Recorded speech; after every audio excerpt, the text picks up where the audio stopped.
கனவு திட்டமான சூரிய மின்சார விநியோகம் தொடர்பான திட்டத்தை செய்து முடிக்க சுமார் 2000 கோடி ரூபாய் வரை இந்திய அதிகாரிகளுக்கு லஞ்சம் கொடுக்க அதானி ஒப்புக்கொண்டதாக குற்றச்சாட்டு எழுந்தது.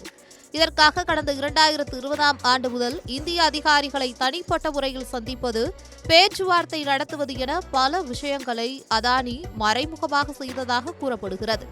இதில் அதானியின் சகோதரர் மகனான சாகர் அதானிக்கும் தொடர்புள்ளதாகவும் அவர் தொலைபேசியில் பேசிய ஆதாரங்கள் நீதிமன்றத்தில் உள்ளதாகவும் தகவல் வெளியானது.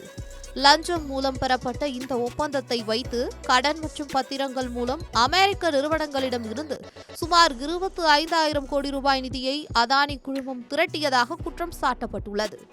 அதோடு அதானிக்கு எதிராக நீதிமன்றத்தில் தாக்கல் செய்த ஆவணங்களில் தமிழக அரசுக்கு லஞ்சம் கொடுத்தது தொடர்பாகவும் குறிப்பிடப்பட்டு இருக்கிறதாம். இந்த நிலையில் அதானி வழக்கில் அதிமுகவின் முக்கிய புள்ளி ஒருவரும் சிக்கியுள்ளதாக கமலாலய வட்டாரங்களில் பேசப்படுகிறது. அவர் வேறு யாரும் இல்லை, அதிமுக அமைப்பு செயலாளரும் மாஜி அமைச்சருமான தங்கமணிதான். அதானி விவகாரத்தில் கடந்த அதிமுக ஆட்சி காலத்தில் மின்துறை அமைச்சராக இருந்த தங்கமணிக்கு எதிரான ஆதாரங்கள் சில பாஜக கையில் சிக்கியுள்ளதாம். அதாவது 2020ஆம் ஆண்டில் அதிமுக ஆட்சி காலத்தில் மின்துறையினருக்கும் அதானி லஞ்சம் கொடுத்ததாக கூறப்படுகிறது. எனவே அப்போதைய மின்சாரத்துறை அமைச்சராக இருந்த தங்கமணிக்கும் இதில் சம்பந்தம் இருக்கலாம் என்றும் அது குறித்த விவரங்கள் தான் தற்போது பாஜக கையில் சிக்கியுள்ளதாகவும் அரசியல் விமர்சகர்கள் தெரிவிக்கின்றனர்.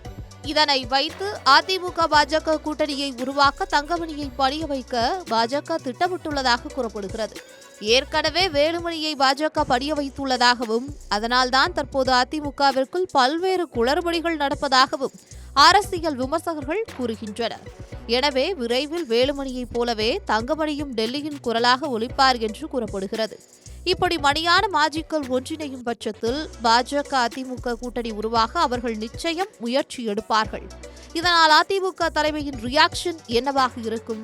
மாஜிக்களின் ஒற்றுமையால் வேறு வழி இல்லாமல் பாஜகவுடன் கூட்டணியை அறிவிப்பு வெளியாகுமா, அல்லது மணியான மாஜிக்களை கட்சியில் இருந்து வெளியேற்றுவாரா என்பதையெல்லாம் பொறுத்திருந்துதான் பார்க்க வேண்டும்.